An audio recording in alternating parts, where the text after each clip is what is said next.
کبھی کبھی ہمارا صبر، ہمارا انتظار ہمیں بہت وسوسوں میں ڈال دیتا ہے۔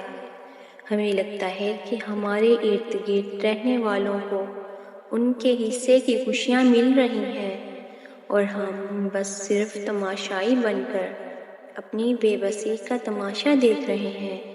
شاید ہمارے نصیب میں کوئی خوشی ہی نہیں، لیکن یہ محض ہماری مختصر سی سوچ ہی ہے، کیونکہ میرے اللہ کی رحمت کا تو کوئی حساب ہی نہیں۔ ہمارا اللہ بہتر جانتا ہے کہ ہمیں کون سی خوشی کب دینی ہے اور کتنے صبر کے بعد دینی ہے۔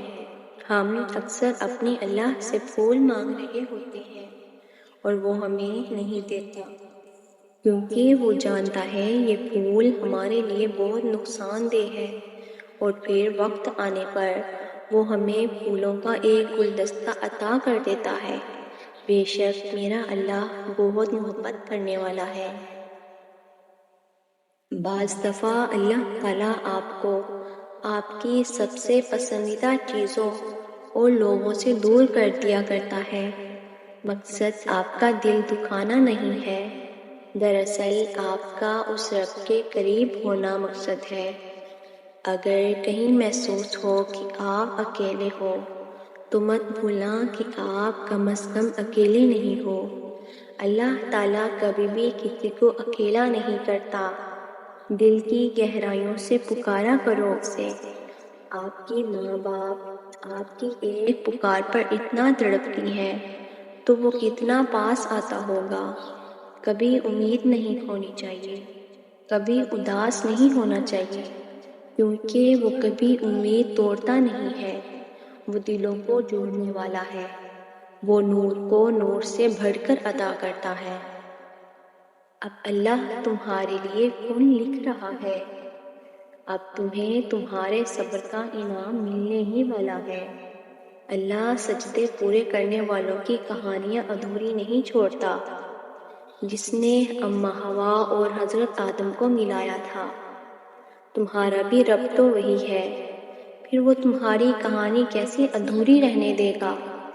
اللہ تمہارے دل اور زبان کو مانگنے کی ہمت تب دیتا ہے جب وہ تمہاری چاہت پر راضی ہونا چاہتا ہے۔ تم نے مانگ لیا اپنے رب سے، اب انتظار کرو اپنے رب کے کن کا۔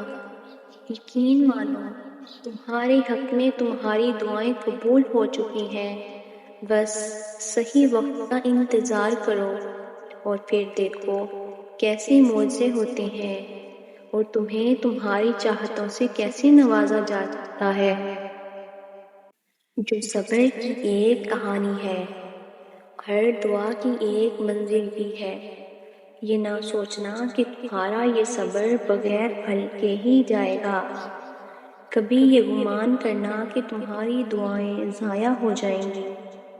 یاد رکھو جس رب سے تم نے امید لگا رکھی ہے وہ تو ساتوں آسمانوں اور اس کائنات کا مالک ہے۔